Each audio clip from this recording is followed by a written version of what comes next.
নমস্কাৰ মই জাহ্নৱী বৰুৱা গগৈ প্ৰিয় শিক্ষকসকল আপোনালোকক আজি NIOS ৰ অন্তৰ্গত পাঠ্যপুথি নং 510 খণ্ড 1 গুড 2 বৈজ্ঞানিক অনুসন্ধান পাঠটিলৈ আদৰণি জনাইছো। প্ৰিয় শিক্ষকসকল আমি আগৰ পাঠদান সূচীত ইতিমধ্যে বৈজ্ঞানিক অনুসন্ধান কি আৰু বৈজ্ঞানিক অনুসন্ধানৰ বিভিন্ন ভাগ আৰু বিভিন্ন প্ৰক্ৰিয়াৰ সমূহৰ বিষয়ে অলপ আলোচনা কৰিছিলো। এতিয়া বিজ্ঞানৰ অনুসন্ধান পাঠটিৰ দ্বিতীয় ভাগ অৰ্থাৎ বৈজ্ঞানিক অনুসন্ধানৰ বিভিন্ন প্ৰক্ৰিয়া আমি আলোচনা কৰিবলৈ আগবাঢ়িছো। বৈজ্ঞানিক অনুসন্ধানৰ সৈতে জড়িত বিভিন্ন প্ৰক্ৰিয়া হৈছে বৈজ্ঞানিক প্ৰক্ৰিয়াৰ সৈতে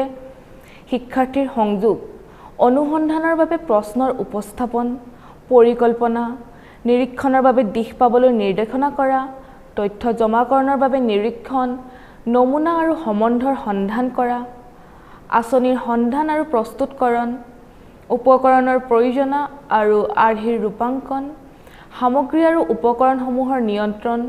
জোখ-মাখ আৰু গণনা কৰা, স্পষ্টতাৰে যোগাযোগৰ মাধ্যম প্ৰকাশ কৰা আৰু আত্মবাস্তৱিকতাৰ আত্মপ্ৰতিফলন, আৰু শেষত হৈছে ব্যক্তিগত জীৱনৰ অনুসন্ধান। এই বিভিন্ন অনুসন্ধান প্ৰক্ৰিয়াৰ আমি ইতিমধ্যে তিনিটা ভাগ বা তিনিটা প্ৰক্ৰিয়া আগৰ পাঠদানত আলোচনা কৰিছিলো। হেয়া হৈছে বৈজ্ঞানিক প্ৰক্ৰিয়াৰ সৈতে শিক্ষাৰ্থীক কেনেদৰে সংযোগ কৰা হ'ব আৰু অনুসন্ধানৰ বাবে কেনেকুৱা ধৰণৰ প্ৰশ্নৰ উপস্থাপন হয়, লগতে অনুসন্ধান কাৰ্যসূচীৰ সৈতে জড়িত পৰিকল্পনা। এতিয়া আমি আগবাঢ়িছো আলোচনা কৰিবৰ বাবে নিৰীক্ষণৰ বাবে দিশ পাবলৈ নিৰ্দেশনা কৰা। ধৰা হওক খেলপথাৰত সন্তানে আনৰ সৈতে কেনেদৰে যোগাযোগ কৰিছে বা ব্যৱহাৰ কৰিছে হেয়া পিতৃ-মাতৃয়ে চাই আছে। গাখীৰ গৰম কৰোঁতে উতলিবলৈ আমি চাই থাকোঁ, বা সৰু গছপুলি এটা কেনেদৰে ডাঙৰ হৈছে আৰু তাৰ বৃদ্ধি আৰু বিকাশ আমি প্ৰতিদিনে লক্ষ্য কৰি আছোঁ, বা কেঁচুসাৰ প্ৰস্তুত কৰোঁতে কেনেদৰে কেঁচুসাৰ প্ৰস্তুত প্ৰকল্পৰ সৈতে জড়িত হৈ পৰে সেয়া লক্ষ্য কৰা। এইদৰে বিভিন্ন ক্ষেত্ৰত বা বিভিন্ন বস্তু, বিভিন্ন ঘটনা পৰিঘটনা আদি লক্ষ্য কৰি থকা বা চাই থকা ইত্যাদিবোৰ হৈছে নিৰীক্ষণ কাৰ্যসূচীত বা নিৰীক্ষণৰ ভাগত অন্তৰ্ভুক্ত হয়। গতিকে সাধাৰণ অৰ্থত ক'ব গ'লে এইদৰে কোনো বস্তু বা অৱস্থা চাই বা মন কৰি থাকিলে তাক নিৰীক্ষণ বুলি ক'ব পৰা যায়। সাধাৰণ ব্যক্তিৰ পৰা বৈজ্ঞানিক বা সকলো লোকেই নিৰীক্ষণ কৰে, কিন্তু পদ্ধতিগত বৈজ্ঞানিক প্ৰক্ৰিয়া, অনুসন্ধান আদিৰ বাবে নিৰীক্ষণ কৰি তথ্য আহৰণ কৰা হৈছে এক বিশেষ কৌশল। যদি এজন শিক্ষাৰ্থীক এটা মকৰা আৰু এটা পৰুৱাৰ মাজৰ পাৰ্থক্য উলিয়াবৰ বাবে সিহঁতৰ মকৰা আৰু পৰুৱাৰ এখন ছবি দিয়া হ'ল, আৰু সেই দিয়াৰ পাছত শিক্ষাৰ্থীজনক কোৱা হ'ল যে তুমি মকৰা আৰু পৰুৱাৰ মাজত সাদৃশ্য আৰু বৈসাদৃশ্যসমূহ বিচাৰি উলিওৱা। আৰু এই ক্ষেত্ৰত শিক্ষাৰ্থীজনক প্ৰশ্ন অনুসৰি উত্তৰ দিবৰ বাবে নিৰীক্ষণৰ কৌশলৰ আৱশ্যক হ'ব। শিক্ষাৰ্থীজনে চাব যে কেনেদৰে পৰুৱা আৰু মকৰাৰ মাজত পাৰ্থক্য বা বৈসাদৃশ্যসমূহ দেখা যায়। ইয়াৰ বাবে জড়িত হ'ব নিৰীক্ষণৰ কৌশল,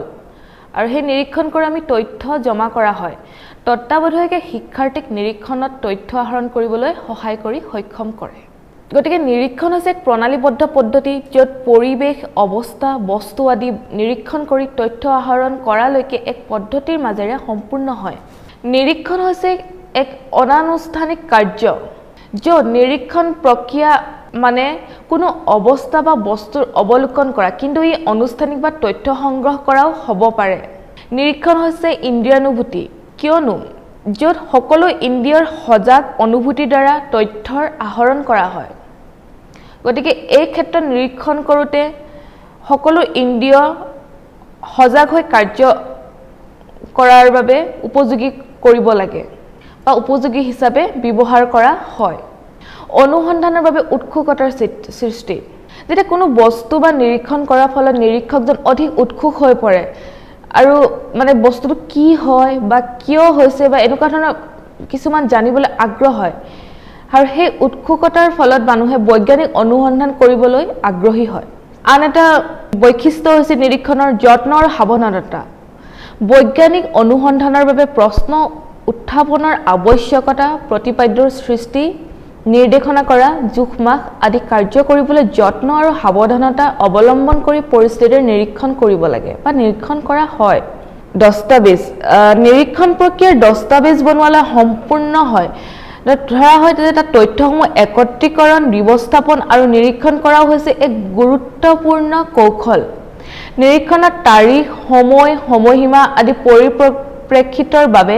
উচিত স্থানত নমুনা ৰখা নমুনা চিহ্নিত কৰিবৰ বাবে নামাকৰণ বিভিন্ন অংশৰ চিনাক্তকৰণ উপযোগী আৰু ব্যৱহাৰিক তালিকা প্ৰস্তুত প্ৰয়োগাত্মক উপকৰণ এয়া হৈছে দস্তাবেজৰ অন্তৰ্ভুক্ত বৈশিষ্ট্য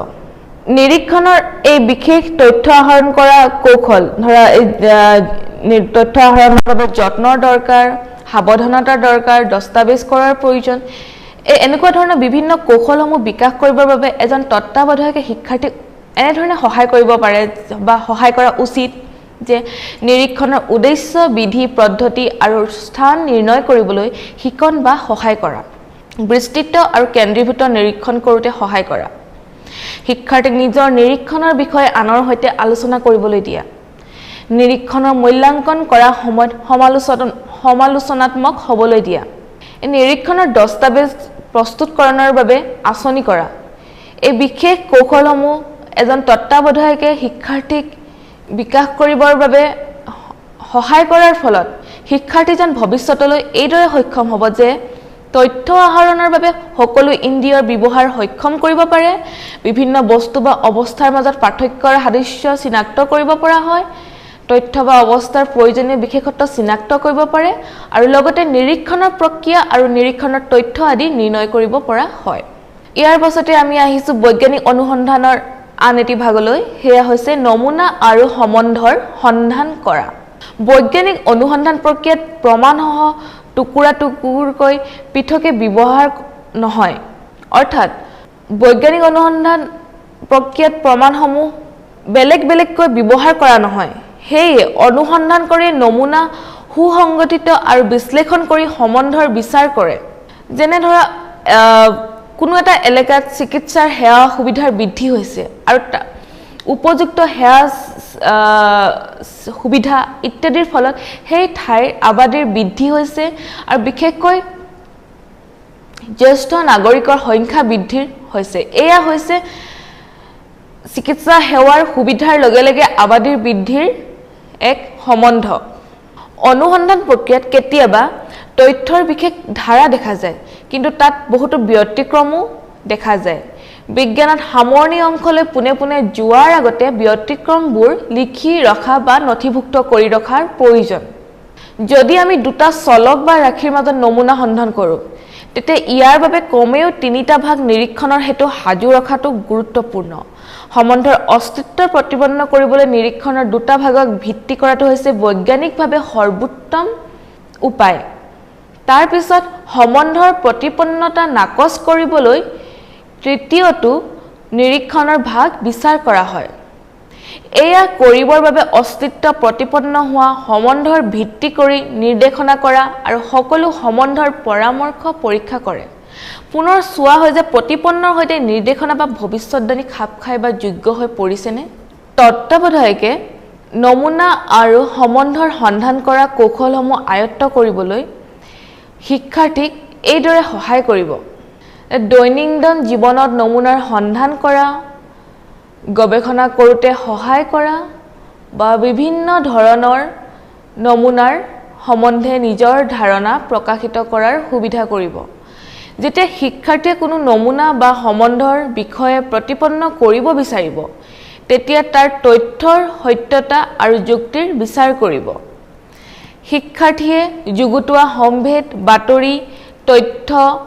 আদিৰ ভিত্তিত সম্বন্ধৰ সত্যতা নিৰূপণত নিশ্চয়তা প্ৰদান কৰে শিক্ষাৰ্থীসকলে এতিয়া নমুনা আৰু সম্বন্ধৰ বিচাৰি উলিওৱা কৌশলৰ ভিত্তি কৰি উদ্দেশ্য বিৱৰণ লিখি ৰাখিব আৰু ভৱিষ্যতৰ বাবে এইদৰে সক্ষম হ'ব অনুসন্ধান প্ৰক্ৰিয়াত হেয়া হৈছে এনে ধৰণৰ যে তথ্য বিশেষকৈ যিবোৰ দ্বিতীয় আৰু গৌণ উৎসৰ দ্বাৰা জমা কৰা তথ্য হয় তাৰ বিভিন্ন ভাগসমূহ বিশ্লেষণ কৰিবলৈ শিকিব আৰু তাৰ সংশ্লেষণ কৰি তাৰ অৰ্থ প্ৰকাশিত বিৱৰণ দাঙি ধৰিব পাৰিব লগতে নিৰীক্ষণ আৰু অৱলোকনৰ মাজত পৌনঃপুনিক বা প্ৰায় হৈ থকা যিটো সঘনে হৈ থাকে বা হৈয়ে থাকে ঘনাই সেই আচৰণ ব্যৱহাৰৰ অন্বেষণ আৰু বৰ্ণনা কৰিব পাৰে লগতে দুটা বা ততোধিক চলকৰ মাজত সম্বন্ধ চিনাক্ত কৰিব পাৰে যুগুতোৱা তথ্য বাতৰিৰ ভিত্তিত সম্বন্ধ নিৰ্ণয় কৰিব পাৰে এইদৰে শিক্ষাৰ্থীসকলৰ বাবে কিছুমান প্ৰত্যাহ্বান কাৰ্য কৰোঁতে নিজৰ অন্তৰ্জ্ঞানৰ ব্যৱহাৰ কৰি কাৰ্যপ্ৰণালী সজ্জিত কৰি প্ৰদৰ্শিত কৰাটো সহজ আৰু সম্ভৱ হৈ উঠিব ইয়াৰ পাছতে আমি আহিছো পুনৰ আন এটি ভাগলৈ হেয়া হৈছে আঁচনিৰ সন্ধান আৰু প্ৰস্তুতকৰণ আঁচনিৰ অনুসন্ধান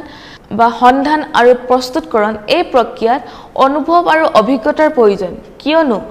আঁচনিৰ সন্ধান আৰু প্ৰস্তুতকৰণৰ বাবে সন্ধান নিষ্পাদিত কৰিবৰ বাবে বুজন পৰিমাণৰ অনুভৱ আৰু অভিজ্ঞতাৰ প্ৰয়োজন দ্বিতীয়টি বৈশিষ্ট্য হৈছে চলক ৰাশি আঁচনিৰ সম্বন্ধ আৰু প্ৰস্তুতকৰণৰ বাবে যিকোনো ব্যক্তিয়ে চলক ৰাশিৰ সন্দৰ্ভে ভাবিব আৰু জানিব লাগে যি অনুসন্ধান প্ৰক্ৰিয়াত এক গুৰুত্বপূৰ্ণ ভূমিকা প্ৰদান কৰিছে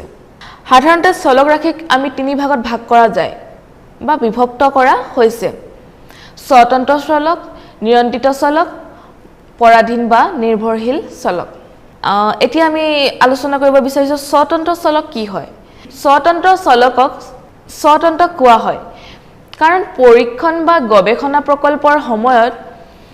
এই চলকৰ পৰিৱৰ্তন অন্য চলকৰ পৰিৱৰ্তনৰ ওপৰত নিৰ্ভৰশীল নহয় স্বতন্ত্ৰ চলকৰ নিয়ন্ত্ৰণ আৰু বদলি কেৱল গৱেষকৰ ইচ্ছা অনুযায়ী হয় উদাহৰণস্বৰূপে এজন বিজ্ঞানীয়ে পোহৰ আৰু আন্ধাৰৰ প্ৰভাৱ জানিবৰ বাবে প্ৰভাৱ এটা পতংগৰ ওপৰত কেনে ধৰণৰ প্ৰভাৱ পৰে আৰু পতংগটোৰ সেই প্ৰভাৱৰ ফলত কেনেকুৱা ধৰণৰ সঞ্চালন বা ভাৱভংগী প্ৰকাশ কৰে জানিবৰ বাবে পৰীক্ষা কৰিলে বা পৰীক্ষণ কৰিলে তেওঁ পতংগটোৰ ওপৰত পোহৰ আৰু আন্ধাৰৰ প্ৰভাৱ জানিবৰ বাবে বৈদ্যুতিক বাল্বৰ সুইচ অন কৰি আৰু অফ কৰি পৰীক্ষণ কৰিবলৈ চেষ্টা কৰিছে তেওঁ এই পৰীক্ষণত বৈদ্যুতিক বাল্ব সুইচ অন আৰু অফ কৰিছে এয়া হৈছে পোহৰৰ পৰিমাণ হৈছে ইয়াত পোহৰৰ পৰিমাণ হৈছে স্বতন্ত্ৰ চলক যিহেতু বিজ্ঞানীজনে পোহৰ আৰু আন্ধাৰৰ প্ৰভাৱৰ বাবে পতংগৰ ওপৰত সঞ্চালন কৰিবৰ বাবে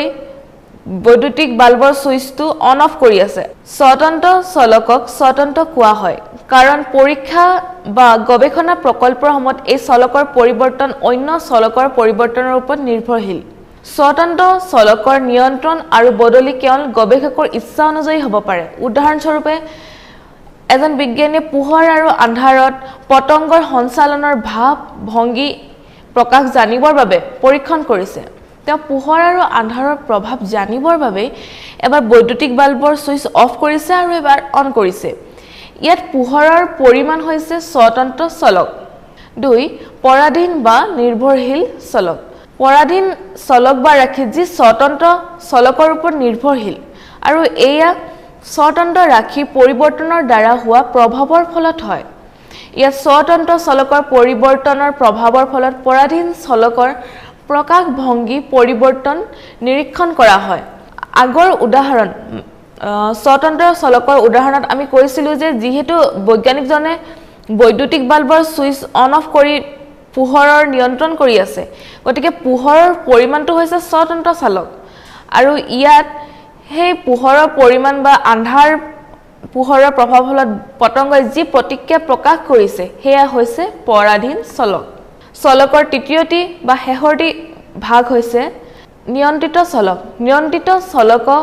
ধ্ৰুৱক বুলিও কোৱা হয় সমগ্ৰ পৰীক্ষণ বা প্ৰয়োগশালা প্ৰক্ৰিয়াতে বা পৰীক্ষাতে নিয়ন্ত্ৰিত চলকৰ পৰিৱৰ্তন নহয় নিয়ন্ত্ৰিত চলকক সাৱধানেৰে পৰাধীন চলক ৰূপে নিৰীক্ষণ কৰিব লাগে ধৰক এজোপা গছৰ বৃদ্ধিৰ বাবে এবিধ বিশেষ সাৰ প্ৰয়োগ কৰা হৈছে ইয়াত সাৰৰ উপস্থিতি বা অনুপস্থিতি হৈছে স্বতন্ত্ৰ চলক গছজোপাৰ বৃদ্ধি হৈছে পৰাধীনতা বা নিৰ্ভৰশীল চলক গছজোপাই পোৱা পোহৰৰ পৰিমাণ হৈছে নিয়ন্ত্ৰিত চলক স্বতন্ত্ৰ আৰু পৰাধীন দুয়ো চলকৰ অবিহনে দুটা বা ততোধিকৰ মাজত তুলনা কৰাটো সম্ভৱ নহয় তত্ত্বাৱধায়কে এই শিক্ষাৰ্থীক অনুসন্ধানৰ ভূমিকা পালন কৰিবলৈ বিভিন্ন ধৰণৰ কৌশল আহৰণৰ অভ্যাস আৰম্ভণিৰ পৰাই কৰোৱাব যেনে শিক্ষাৰ্থীৰ দ্বাৰা অনুসন্ধান কৰিব পৰা সমস্যাৰ অনুভৱ কৰিব দিব ধৈৰ্য সহকাৰে আৰু প্ৰণালীবদ্ধভাৱে অনুসন্ধানৰ বাবে আঁচনি কৰিব দিব শিক্ষাৰ্থীৰ চিন্তা ধাৰণা আৰু অভ্যাসৰ প্ৰতিফলন ঘটোৱা শিক্ষাৰ্থীক কাৰ্যযোজনাৰ সমীক্ষা কৰা আৰু যোজনাৰ অধিক বিকাশ কৰাত সহায় কৰা আৰু ফলত শিক্ষাৰ্থীজন ভৱিষ্যতে এইদৰে সক্ষম হৈ উঠিব যে অনুসন্ধানৰ বাবে বিভিন্ন চলকসমূহ ল'বৰ বাবে নিৰ্ণয় কৰিব পাৰে ভৱিষ্যতে অনুসন্ধান কৰিবৰ বাবে আৱশ্যকীয় উপকৰণ আৰু সামগ্ৰী প্ৰস্তুতকৰণ কৰিবলৈ নিৰ্ণয় কৰিব পাৰে নিয়ন্ত্ৰিত চলকৰ বাবে প্ৰণালী আৰু প্ৰক্ৰিয়াৰ নিৰ্বাচন কৰিব পাৰে বা নিৰ্ভৰশীল চলকৰ মাপ সঠিকভাৱে ল'বলৈ প্ৰণালীৰ বিকাশ কৰিব পাৰে এতিয়া আমি আহিছো উপকৰণৰ প্ৰয়োজনা আৰু আৰ্হিৰ ৰূপাঙ্কন উপকৰণ প্ৰয়োজনা আৰু আৰ্হিৰ ৰূপাঙ্কন মূলতে প্ৰযুক্তি বিজ্ঞান প্ৰক্ৰিয়া বিজ্ঞানসন্মত অনুসন্ধান পৰিচালনা কৰি প্ৰযুক্তি বিজ্ঞান প্ৰক্ৰিয়াৰ সম্পন্ন কৰা হয় যদি কোনো ব্যক্তি বা গোটৰ মাজত সহজলভ্য বা উপলব্ধ জ্ঞান আৰু সমলৰ ব্যৱহাৰ কৰাৰ ফলত প্ৰযুক্তিবিদ্যাৰ বিকাশ হয় ধৰক আদিম যুগত প্ৰথমে মানুহে জুই ব্যৱহাৰ নাজানিছিল হয়তো হিলে হিলে ঘহনি খায় কেনেদৰে জুইৰ সৃষ্টি হয় হেয়া মানুহে লক্ষ্য কৰিছিল আৰু ব্যৱহাৰ শিকিছিল এইদৰে মানুহৰ নিজৰ জুই সম্বন্ধীয় জ্ঞান ব্যৱহাৰ কৰি জুইৰ সৃষ্টি আৰু নিয়ন্ত্ৰিত কৰিব পৰা প্ৰযুক্তিবিদ্যাৰ বিকাশ ঘটাইছে কোনো প্ৰণালীৰ সজ্জা কোনো উপকৰণ কোনো যন্ত্ৰ বিধি পদ্ধতি আদি প্ৰযুক্তিবিদ্যাত অন্তৰ্ভুক্ত হয় গতিকে প্ৰযুক্তিবিদ্যা হৈছে মানুহৰ দ্বাৰা হোৱা কাৰ্যবিধি য'ত মানুহে নিজৰ জ্ঞান আৰু সমলৰ দ্বাৰা কোনো বস্তু নিয়ন্ত্ৰিত কৰে স্বয়ংক্ৰিয়ভাৱে কাম কৰিব পৰা বস্তু সাজে বা ন্যূনতম সুবিধা বা আৰু প্ৰয়াসৰে কোনো কাৰ্যৰ উন্নতি কৰে কোনো কৌশল পদ্ধতি ৰূপাঙ্কন কৰিবলৈ বিজ্ঞানসন্মত আৰু গাণিতিকভাৱে সীমিত অভিজ্ঞতাৰ হেতু জ্ঞানৰ ব্যৱহাৰৰ যোগেদি কৰা হয় যেনে মানুহে জুই জ্বলোৱাৰ কৌশল উদ্ভাৱন কৰিছিল তেতিয়া মানুহে জুই সম্বন্ধে সীমিত বৈজ্ঞানিক জ্ঞান আছিল নিজৰ দৈনন্দিন জীৱনৰ কাৰ্যসমূহ কৰোতে বা ব্যৱহাৰিক অসুবিধাবোৰ দূৰ কৰিবলৈ সমাধান কৰিবলৈ বৈজ্ঞানিক জ্ঞানৰ ব্যৱহাৰ প্ৰয়োগ কৰা হয় আৰু এইদৰে আকৃতিৰ সজ্জাৰ জ্ঞানৰ ভিত্তি কৰি পদ্ধতিগত দৃষ্টিকোণ ব্যৱহাৰ কৰিবলৈ ল'লে শৈশৱতে শিশুৱে খেল ধেমালি কৰিবলৈ সহজলভ্য বস্তুৰ টুকুৰা ব্যৱহাৰ কৰিছিল বা বিভিন্ন ধৰণৰ বস্তু সাজি উলিয়াইছিল যেনে গছপাতৰ শুকান পাত কাপোৰৰ টুকুৰা পেলনীয়া কাগজ লাঠিৰ টুকুৰা আঠা ৰং আদিৰে খেলাঘৰ সাজে এই খেলাঘৰ সাজোতে শিশুসকলৰ মনত সজ্জা বা আৰ্হি কিছুমানৰ কৌশল মনলৈ আহৰণ হয় বা এয়া হয়তো নিজৰ অজানিতে হয় বা নিজে জানি আহৰণ কৰা হয় এইদৰে প্ৰগতিশীল শিশুৱে গুণগত মাপকাঠিৰে উপযুক্ত উপকৰণৰ নিৰ্বাচন সঠিক আৰ্হিৰ সজ্জাৰে নিজৰ আঁচনি কৰে আৰু সুবিধা পালে নিজৰ সজ্জা পৰীক্ষণ কৰিবলৈ পৰীক্ষণ প্ৰস্তুত কৰে এই প্ৰক্ৰিয়াৰ দ্বাৰা সিহঁতে নিজৰ কলাসুলভ মূল্য আৰু ব্যৱহাৰ তুলনা কৰিবৰ বাবে মাপ ল'বলৈ শিকে শিক্ষাৰ্থীজনৰ এই উপকৰণৰ প্ৰয়োজন আৰু ৰূপাঙ্কনৰ কৌশল বিকাশৰ প্ৰয়োজন আছে আৰু এই বিকাশৰ সুবিধাসমূহ প্ৰদান কৰিবৰ বাবে তত্ত্বাৱধায়কে এনেদৰে সহায় কৰিব যে শিক্ষাৰ্থীৰ আশে-পাশে থকা বস্তুৰ সংশোধন বা ব্যৱহাৰিক জ্ঞান ব্যৱহাৰ কৰিবলৈ দিব কলাসুলভ আঁচনি বা সমাধান আনৰ আগত বৰ্ণনা কৰা আৰু পুনৰ কিমান দূৰ ব্যৱহাৰিক হয় তাৰ আলোচনা কৰিবলৈ দিব শিক্ষাৰ্থীৰ পৰিৱেশত উপস্থিত থকা সামগ্ৰীৰ গুণসমূহ অন্বেষণ কৰিব আৰু পদ্ধতিগতভাৱে প্ৰক্ৰিয়াৰে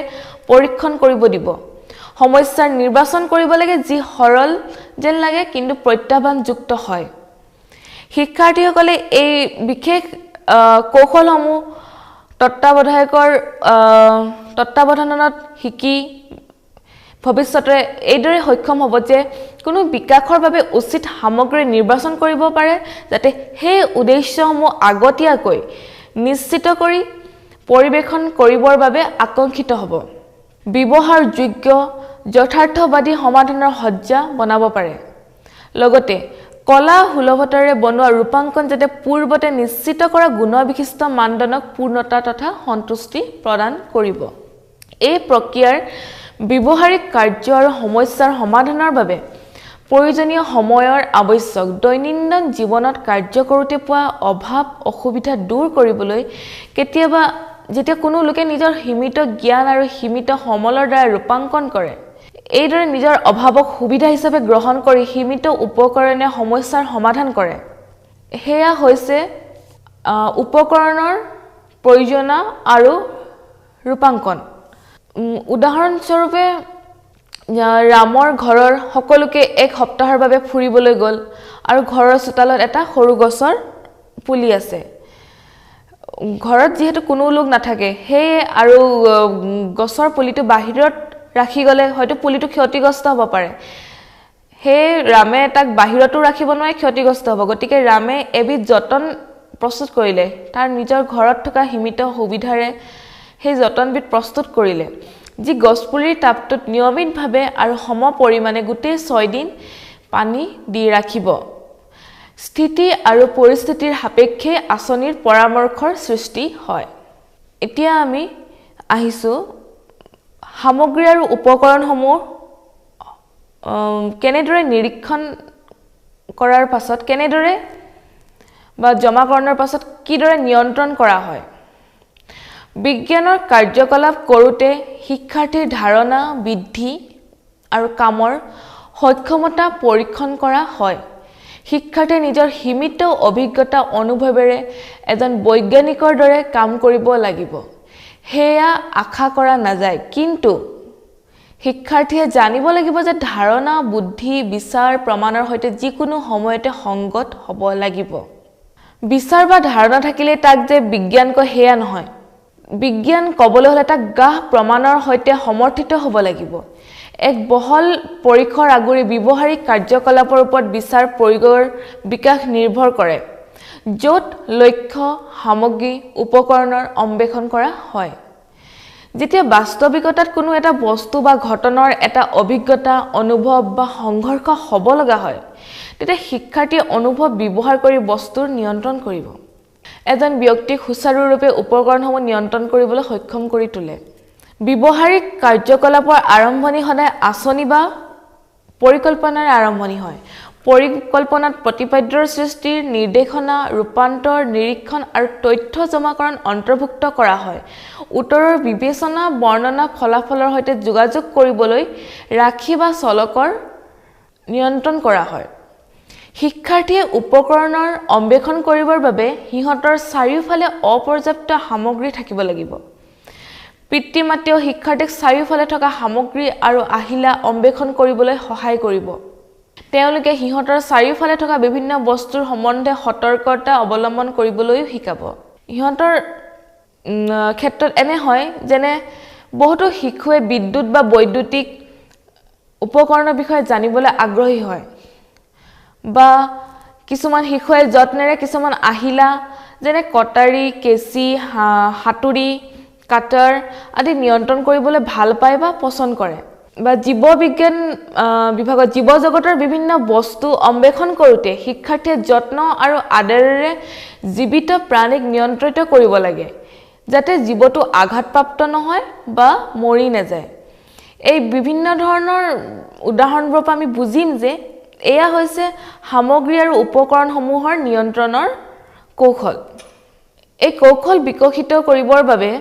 বা বিকাশ কৰিবৰ বাবে তত্ত্বাৱধায়কে শিক্ষাৰ্থীক এইদৰে সহায় কৰিব যে শিক্ষাৰ্থীক অনুকূল আৰু মুক্ত পৰিৱেশত বন্ধুসুলভতাৰে শিক্ষণ কৰি ৰূপাঙ্কনত সহায় কৰিব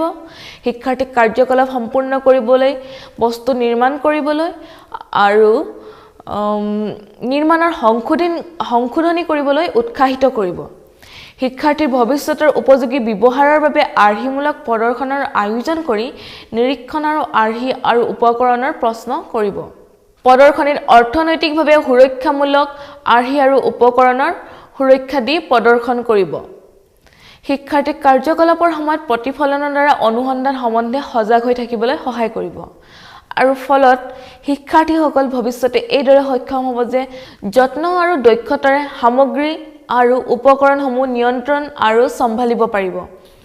আৰ্হিসমূহক ফলপ্ৰসূ আৰু সুৰক্ষিতৰে ব্যৱহাৰ কৰি নিৰীক্ষণৰ বাবে উপযুক্ততাৰে উপকৰণসমূহ গোট খুৱাব পাৰিব কাৰ্য সম্বন্ধীয় প্ৰত্যাহ্বান কৰোঁতে যথাযথ আৰু শুদ্ধতাৰে কাম কৰিব সামগ্ৰীৰ নিয়ন্ত্ৰণ আৰু অন্বেষণ প্ৰক্ৰিয়াত সাধাৰণতে ব্যৱহাৰিক কাৰ্য অন্তৰ্ভুক্ত হয় আৰু খুব কমে আছুতীয়া প্ৰত্যাহ্বান বা সংসূত্ৰৰ বিশেষভাৱে এৰি যায় যাতে ভৱিষ্যতে আন প্ৰত্যাহ্বান সৈতে যুক্ত কৰিব পৰা যায় যেনে শিক্ষাৰ্থীক গ্ৰহণ সম্বন্ধে ব্যাখ্যা কৰিবলৈ এক মডেল প্ৰস্তুত কৰিবলৈ দিয়া হয়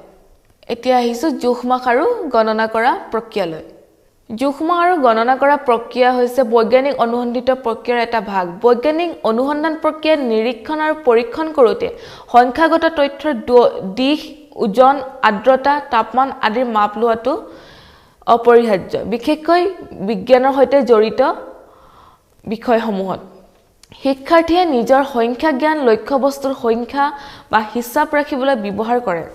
লক্ষ্যবস্তুক যথাক্ৰমে শৃংখলাবদ্ধভাৱে ৰাখিবলৈ অনুক্ৰমে ৰাখিবলৈ বিভিন্ন লক্ষ্যবস্তুক সংখ্যাগতভাৱে তুলনা কৰিবলৈ শিক্ষাৰ্থীয়ে কোনো নিৰ্দিষ্ট ৰাশিৰ অনুসন্ধানৰ জৰিয়তে মাপ ল'বলৈ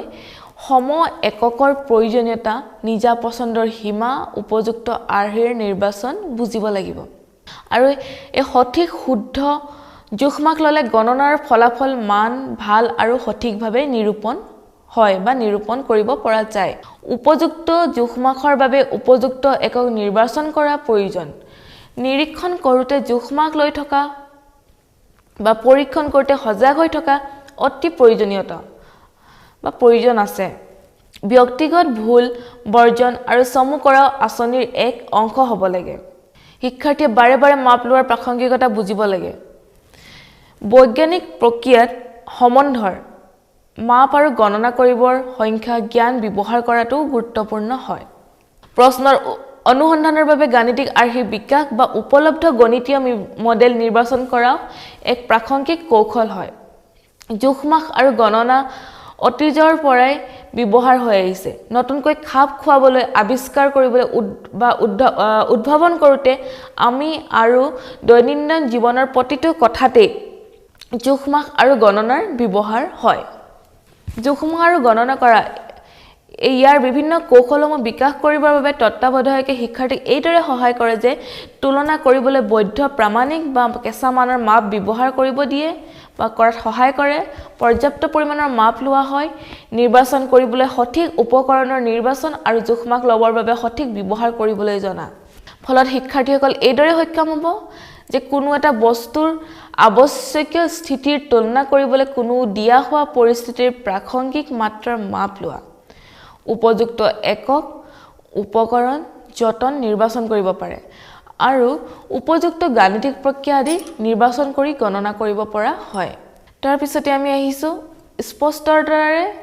যোগাযোগৰ মাধ্যম প্ৰকাশ কৰা বৈজ্ঞানিক অনুসন্ধানত স্পষ্টতা আৰু যোগাযোগৰ মাধ্যম ইয়াৰ প্ৰয়োজনীয়তা বা বহু প্ৰয়োজন আছে বৈজ্ঞানিক অনুসন্ধানৰ প্ৰতিটো পৰ্যায়তে অনুসন্ধানকাৰীয়ে স্পষ্টতাৰে অনুসন্ধানৰ বিচাৰ কৰে লগতে নিজৰ চিন্তা ধাৰণা সুস্পষ্টকৈ ধ্যান দি ভাবে বা লিখি ৰাখে শিক্ষাৰ্থীয়ে নিজৰ চিন্তাৰ প্ৰক্ৰিয়া আৰু বুজি পোৱাৰ স্তৰত স্পষ্টতা সম্বন্ধে পৰীক্ষা কৰা উচিত প্ৰক্ৰিয়াত প্ৰাকৃতিক শব্দ প্ৰতিবেদন বিকাশ আদিৰ বাবে জ্ঞান সম্বন্ধীয় ভিত্তিত বুজিবলৈ সুবিধা গ্ৰহণ কৰাটো যোগাযোগ স্থাপনৰ আৱশ্যকীয় কাৰ্য হয় তথ্য সজ্জা আয়োজন গণিত মডেলৰ ব্যৱহাৰ আৰু উপস্থাপনৰ লেখচিত্ৰ অংকন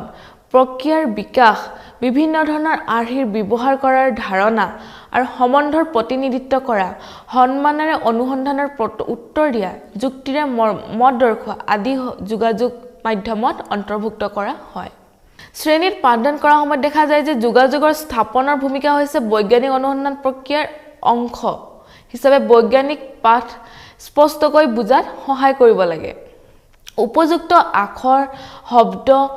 বাক্যাংশ ব্যৱহাৰ কৰি শিক্ষাৰ্থীক শব্দাৱলী সম্বন্ধে ভাল আদেশ কৰাৰ আৱশ্যকতা আছে শিক্ষণ প্ৰক্ৰিয়াত শিক্ষাৰ্থীক বিজ্ঞানসন্মত বৰ্ণনা গঠন আৰু প্ৰমাণৰ ভিত্তিত যুক্তিৰ সজ্জা তথ্য জানিবলৈ আৰু তথ্য মূল্যায়ন কৰিবলৈ উপযুক্ত ভাষাৰ ব্যৱহাৰ আৰু প্ৰভাৱৰ শিক্ষা দিয়া হয় ধৰা হওক এজন শিক্ষাৰ্থীক চৰাই আৰু বাদুলিৰ মাজত পাৰ্থক্য নিৰ্ণয় কৰা বা পাৰ্থক্য কি বুলি প্ৰশ্ন কৰা হ'ল শিক্ষাৰ্থীজনে উত্তৰ দিলে যে বাদুলিয়ে পোৱালি জন্ম দিয়ে শিক্ষাৰ্থীজনৰ মনত কেৱল হয়তো বাদুলিৰ কথা আছিল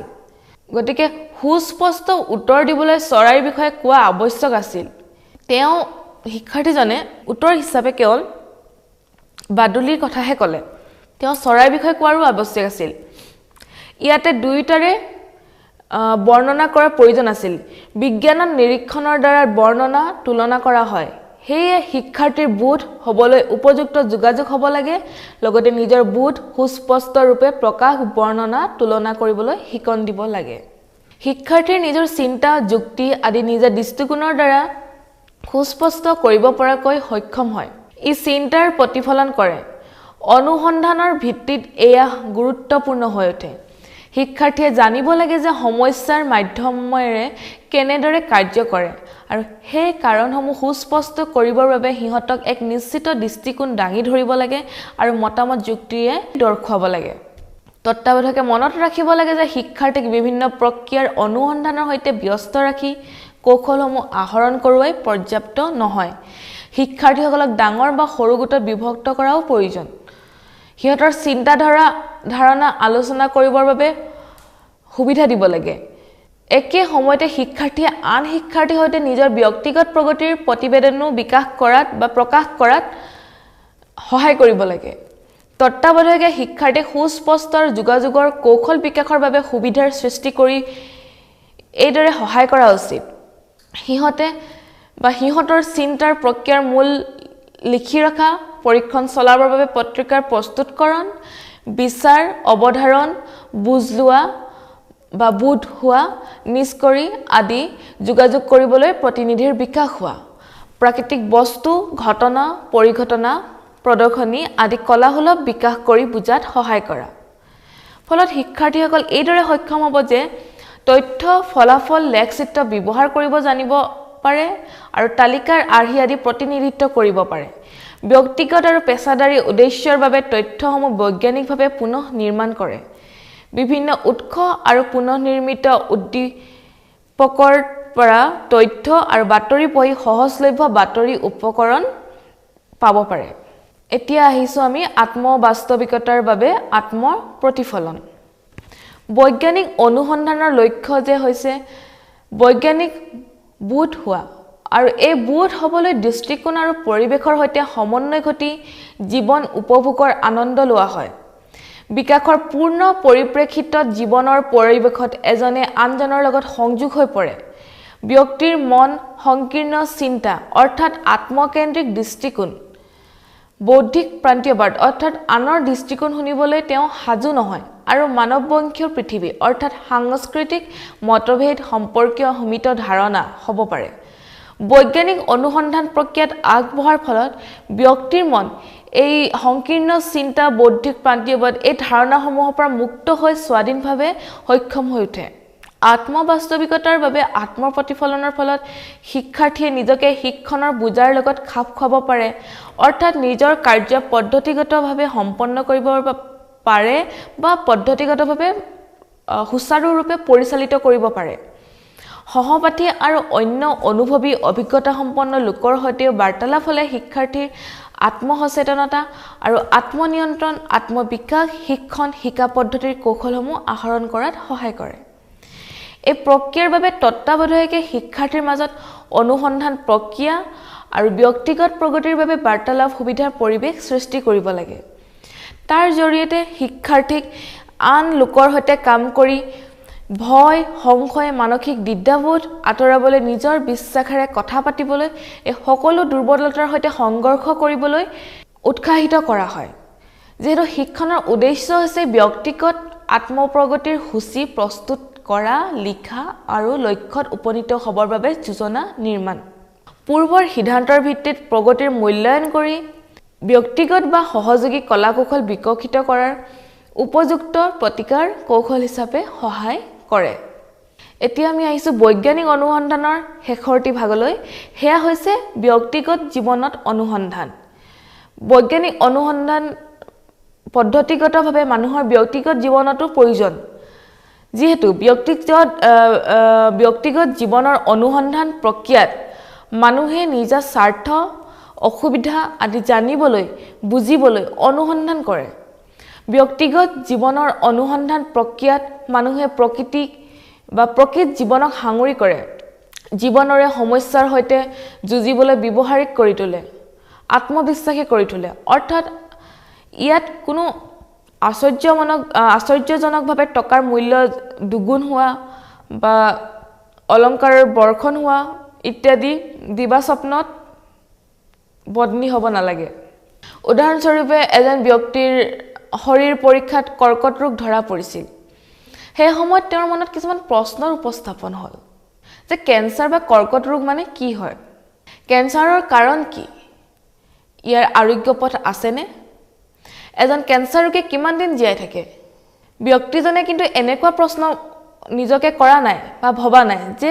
কিয় মোৰ বেমাৰ হৈছে কিয় ভগৱানে মোক এই শাস্তি দিছে কি জানি দেৱদেৱতা মোৰ ওপৰত ৰুষ্ট হৈছে নেকি তেওঁ পদ্ধতিগতভাৱে নিজৰ বেমাৰৰ কথা ভাবিছে তেওঁ নিজৰ প্ৰশ্নৰ উত্তৰ বিচাৰি পুথিভঁৰাল গৈছিল আৰু অলপ দিনৰ ভিতৰতে কেন্সাৰ সম্বন্ধীয় সকলো তথ্য জানিছিল তেওঁ ৰোগীৰ জীৱন পৰিসংখ্যাও অধ্যয়ন কৰিছিল আৰু অনুমান কৰিছিল তেওঁ সম্ভৱ তেওঁ আৰু 1 বছৰ জীয়াই থাকিব এইদৰে তেওঁ ভাবিছিল লগতে ভাবিছিল যে কি জানি সেই সময়ত কোনো ডক্টৰ বা বিজ্ঞানীয়ে কোনো চিকিৎসক বা বিজ্ঞানীয়ে কি জানি কেন্সাৰ ৰোগৰ সৈতে যুঁজিবলৈ কোনো প্ৰতিকাৰ উলিয়াব তথাপি তেওঁ বহি থকা নাছিল তেওঁ থিৰাং কৰিছিল যে নিজেই নিজৰ সকলো সমস্যা সমাধান কৰিব তেওঁ নিজেই নিজৰ সকলো যতন শুশ্ৰূষা ল'ব সেই ব্যক্তিজনে এইদৰে নিজৰ ব্যক্তিগত জীৱনৰ অনুসন্ধানৰ ফলত নিজৰ জীৱনক নিয়ন্ত্ৰিত কৰিব শিকিছিল আৰু তেওঁ বহু বছৰ জীয়াই থাকিছিল অনুসন্ধানৰ প্ৰশ্ন সুধি এই বিজ্ঞানীজনে নিজকে নিয়ন্ত্ৰিত কৰাৰ সিদ্ধান্ত লৈছিল আৰু ইয়াৰ পৰা বুজা যায় যে তেওঁ কোনো গৱেষক বৈজ্ঞানিক নহয় কিন্তু অনুসন্ধান কৰি বিজ্ঞানৰ সৈতে জড়িত হৈ পৰিছিল তত্ত্বাৱধায়কে শিক্ষাৰ্থীক জীৱনৰ সমস্যা কিদৰে নিয়ন্ত্ৰিত কৰিব লাগে সমস্যাৰ সমাধানৰ বাবে ভগৱান বা ভগৱানৰ দূতৰ নাম লৈ বহি থাকিব নালাগে হেয়া শিক্ষা দিব লাগে গতিকে আজি আমি বৈজ্ঞানিক অনুসন্ধানৰ যে কেইটা ভাগ আছিল হেয়া আমি আলোচনা কৰিলো আশা কৰো আপোনালোকে এই আলোচনাৰ জৰিয়তে উপকৃত হ'ব আজিলৈ আহিছো ধন্যবাদ